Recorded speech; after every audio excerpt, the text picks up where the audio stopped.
Mais ce que je veux que vous compreniez, c'est que pour que notre société aille mieux, il faut des gens qui réussissent.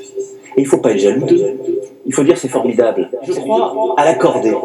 Il y a des femmes et des hommes qui réussissent dans la société parce qu'ils ont des talents. La réussite n'est d'ailleurs pas que monétaire ou financière. Il y a des gens qui réussissent dans les arts, dans l'association, dans leur vie familiale.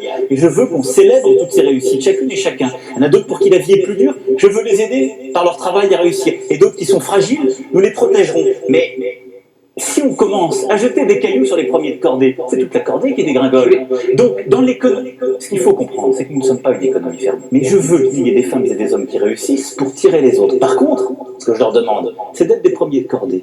Et c'est pour ça que, aussi vrai que je n'aime pas la jalousie qui consiste à dire ceux qui réussissent, on va les taxer, les massacrer parce qu'on ne les aime pas.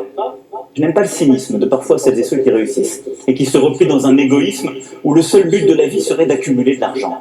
Et donc ils doivent aussi s'engager dans la société en créant de l'emploi, de l'activité. Faut compter sur leur bonne volonté. Je crois à cela. Je suis président de tous les Français. Vous savez, les riches, ils n'ont pas besoin d'un président. Ils se débrouillent très bien tout seuls. Je serai d'une détermination absolue. Et je ne céderai rien. Ni aux fainéants, ni aux cyniques, ni aux extrêmes. Vous aurez appris dans une gare.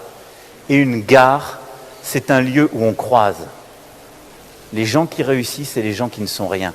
Certains, au lieu de foutre le bordel, il ferait mieux d'aller regarder mais ils ne peuvent pas avoir des postes là-bas, parce qu'il y en a qui ont les qualifications pour le faire. Hein. Ne parlez pas de répression, de violence policière, ces mots sont inacceptables dans un état de droit. Ça n'est pas la démocratie. Je le regrette. Non, mais c'est vous. Je vais venir au fond, vous aviez deux questions. Mais non, parce que je refuse ce terme. Je refuse ce terme et je félicite nos forces de... Non, mais je suis le premier à le regretter, je l'ai déploré. Mais je constate qu'après des semaines et des semaines, moi je constate qu'il n'y a aucun mort à déplorer du fait des forces de l'ordre. Malheureusement, il y en a eu, du fait de d'autres bêtises. Bon.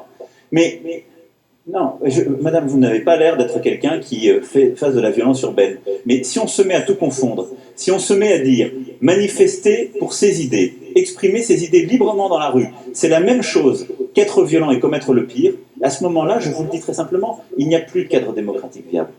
Et de là où je suis, ma responsabilité, c'est de faire cette distinction. Donc vous me parlez de répression, je vous dis c'est faux. Et là, vous prenez la tête entre les mains, et vous attendez que ça passe, et ça rend dingue. Même quand simplement il y a une porte qui claque, un bruit important, voilà, ça crée un peu des sursauts, des choses comme ça. Je pense qu'il va falloir du temps aussi pour que ça passe, si jamais ça passe, en tout cas.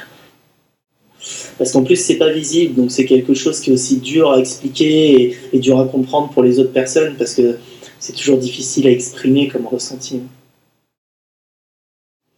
Et quand même, dans mon malheur, j'ai de la chance, parce que bon, il y en a qui ont perdu leurs mains, il y en a qui sont défigurés, moi c'est aux jambes. Donc ça se verra moins qu'eux déjà. Et c'est plus dans la tête quoi en fait. C'est vrai que les 10 premiers jours là, j'avais du mal à dormir. J'étais en état de siège chez moi le soir. Il y en a qui venaient défoncer ma porte dans mes cauchemars. J'avais l'impression de tenir la porte pendant 2-3 heures. Et au moment où j'ouvrais la porte, à chaque fois, c'est des gens qui me caillassaient, qui me tiraient dessus. C'était horrible. Je pars en sanglots, je suis pas bien. Dès que j'irai mieux, j'y retournerai. Parce qu'ils me font vraiment pas peur, ces gens. C'est plus mes cauchemars qui me font peur.